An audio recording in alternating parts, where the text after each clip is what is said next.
gikinahanglan nato maigsuon nga dili ta magpadaog. Dili ta magpadaog. Buhaton nato mga kaigsuonan ang angay natong buhaton. Labi na gyud sa atong kadlawan karon. Nga gigugol pag-ayo ni Satanas ang iyang panahon ngadto sa matag pamilya. Mahinungdan karon ang pamilya mga kaigsuonan, imong makita kasagaran. Kasagaran ha sa to pa naagi pamilya nga nagmatinumanon gyud nindot ang pagdumala sa matag panimalay. Naay mga imahan, naay mga inahan nga istrikto sa pagdumala sa paggiya ngadto sa ilang mga kabataan. Pero karon maigsoon, makaingon ko kasagaran karon nga mga panimalay, lack of training. Ako po ning nakuha kagaina sa lecture. Nakalitan ko mga kaigsunan, no? So lack of training. Unsa may lack of training? Matod pa mga kaigsuonan sa libro ni Ellen Goldwhite, 1952 Adventist Home, ang title sa mong libro, page 35, paragraph 3. Nagingon siya, our work for Christ is to begin with the family. In the home, there is no missionary field more important than this. So unsa kuno mga kaigsuonan, ang buluhaton diha sa Ginoo magsugod diha sa panimalay o sa kapamilya o wala nay laing mas importante diha sa pagka magbubuhat o diha sa buluhaton sa Ginoo kundili pinaagi niini nga ang diha sa pamilya magsukad mga kaigsuonan ang sakto nga pagkamold sa mga kinaiya, sa mga lihok, aspito sa usa ka Kristiyano o sa ka Kristohanon nga diin nag-alaga diha sa Ginoo. Pero unsa man ang nahitabo kasagaran karon? Ang mga kabataan maigsoon wala na natudluan og sakto ang uban nga mga kabataan. Hingano man mao lagi planos kaaway mga kaigsunan.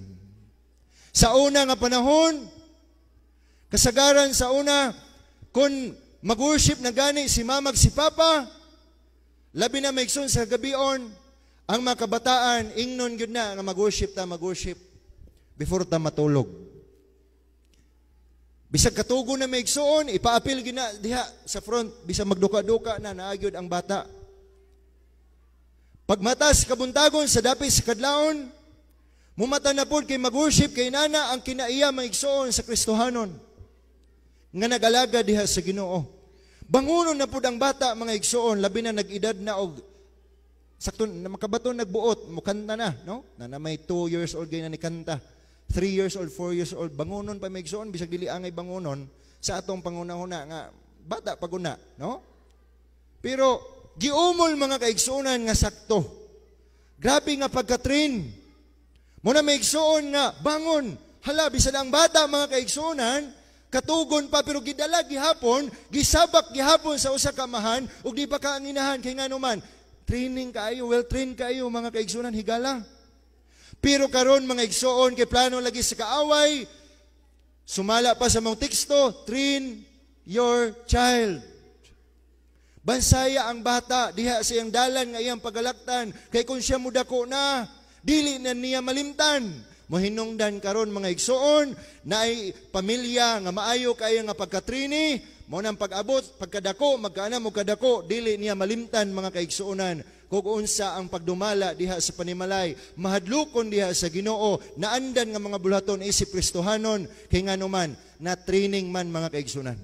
Pero ang makasusubo sa uban nga makatawhan labi na diha sa matag pamilya kung ato ning gibuhat nga pasagdan lang ang mga kabataan, tumo kay bata siya, tumo kay 3 years old pa siya, tumo kay 4 years old pa siya, adili ni okay ra siguro ni.